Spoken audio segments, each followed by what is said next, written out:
Hello भाई लोग, देख सकते हैं आज मैं जहाँ पे खड़ा हूँ ये ज़मीन का जो है, ये जो उधर रोड देख रहे होंगे और साइकिल है, और इधर ये पेड़ पौधा है। ये जो पेड़ है यहाँ से लेके, और ये जो आप लोग को दिखाई दे रहा होगा जो खाली है, और खेत में मतलब जोता हुआ है, मतलब हल चलाया हुआ है।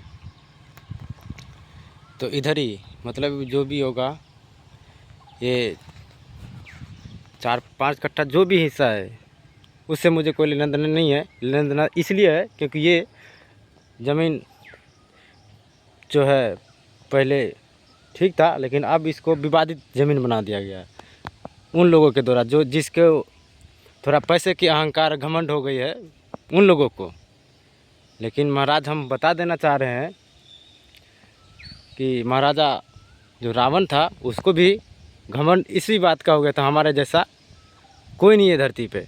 उसको भी इसी बात का घमंड था। उसी घमंड के चूर में पूरा लंका वासी और लंका बर्बाद हो गया। महाभारत में भी इसी तरह की घटनाएं हुई थी। तो पूरा एक झटके में 100 पुत्र को बलिदान चढ़ाना पड़ गया था, सिर्फ यही सब चक्कर में। लेकिन मैं ऐसा कुछ भी नहीं चाहता हूँ, मैं करना चाहता हूँ क्योंकि इस ज़मीन के बारे में मैं आपको बता दूँ। थोड़ा विवादित किस लिए हो गया? विवादित इसलिए हो गया कि आज से 26 से पहले आप लोग को देखे होंगे कि रोसड़ा के अंतर्गत जो दलित टोला में आग जनी हुई थी उसमें कितनी क्षति पहुंची थी। उस टाइम तक इस ज़मीन से हम लोग को अनाज बांट के दिया जाता था, और उस टाइम हिस्सा था हम लोग को। देखते जाइए इसका बदमाशी कैसे, किस तरह से कुछ लोग जो पैसे की बदौलत अब एक दूसरे को बेवकूफ़ बना के हड़प के और कैसे कर रहे हैं। उस टाइम तक हम लोग को इस ज़मीन से हिस्सा दिया जा रहा था बांट के, जो भी अनाज इससे उपज होती थी। अब इससे हमें हिस्सा देना बंद हो गया। अब ये लोग कह रहे हैं कि अब तुम्हारा हिस्सा नहीं था। तो मैं उन्हीं से पूछना चाहूँगा वीडियो के माध्यम से कि आज हमारा दादाजी भी ज़िंदा है और उनके पिताजी भी ज़िंदा है। तो उनके पिताजी के जो पिताजी थे और मेरे दादाजी के जो पिताजी थे वो दोनों भाई थे, बड़े भाई और छोटे भाई। तो पहले के सिस्टम में क्या था, जो बड़े भाई के नाम पे अगर ज़मीन हो गया तो छोटा को ऑटोमेटिक हो जाता था हिस्सा। लेकिन आज के टाइम में बदल गया है, अगर जिसका रजिस्ट्रेशन नहीं हुआ, उस पर नाम नहीं है, तो उसको नहीं दिया जाएगा।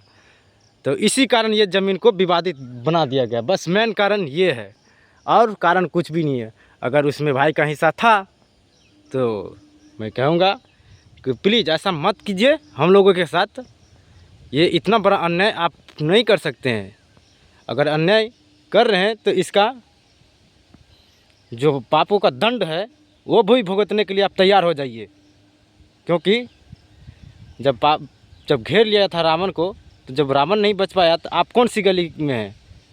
आपके पास कितना पैसा हो गया है जो इस घमंड में चूर होके, मतलब एक अपने ही लोगों के साथ इतना ही धोखाधड़ी कर रहे हैं, अपने ही लोगों के साथ। तो प्लीज़ ऐसा मत कीजिए। मैं साफ तौर पे आपको कह देना चाह रहा हूँ। मैं आपको क्या बोलूँ, मैं आपको, आप खुद एक अच्छे सरकारी पद पे हैं, इस तरह की घटना कर रहे हैं लोगों के साथ। आपको अच्छा लग रहा है? बिल्कुल अच्छा नहीं लग रहा होगा।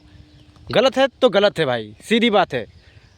आपको ऐसा लग रहा होगा कि लोग कमज़ोर हैं, कोई नहीं बोल सकता है, नहीं लड़ सकता है, तो ऐसा आपका मानना है। लेकिन हमारा मानना है, अगर हम चाह लिए तो ज़मीन आसमान नहीं, पाताल से भी हम ढूंढ के निकाल लेंगे। इतना दिमाग अगर आपको दिया है फ्रॉडगिरी करने में, तो इतना दिमाग भगवान मेरे अंदर भी दिया है कि कौन सी जगह से और कहाँ से इसका प्रूफ निकाला जाए जो हमारा हिस्सा मिल सकता है। इसीलिए मैं उतना ये झमेला में नहीं चाहता हूँ पढ़ने के लिए।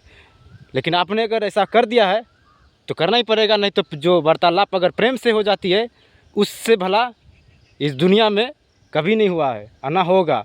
क्योंकि शांति का प्रस्ताव तो हर एक इंसान के पास लेके गए थे, लेकिन उसके बाद ठुकराने के बाद ही उस पर निर्णय लिया गया था। लेकिन हम इतने दिनों से आप लोग को कर रहे थे, इतने दिनों से आप बताइए, आप लोग ही बताइए भाई, कि हमारे दादाजी की उम्र करीब 85-90 साल होने जा रही है, अभी भी जिंदा है, और हिस्सा जिसमें से देना बंद कर दिया 2014 से, तो मतलब 12 साल से 12, 14, 15 साल से मान के लीजिए हिस्सा इसमें से बंद हो गया।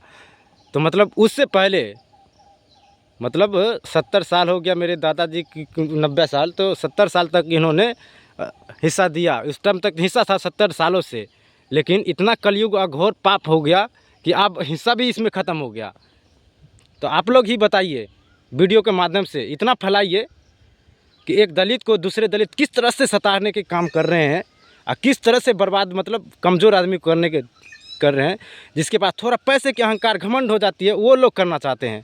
तो प्लीज़ ऐसा मत कीजिए, जिसका जो हिस्सा है वो दे देना चाहिए, उचित यही है, आपकी भलाई यही कहती है, यही आपकी नीति है, यही शास्त्र कहता है।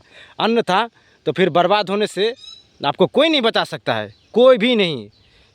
सीधी बात मैं आपको कह रहा हूँ, अगर आप ऐसा चाहते हैं बर्बाद होना, तो फिर तो मैं क्या बोलूँ आपको।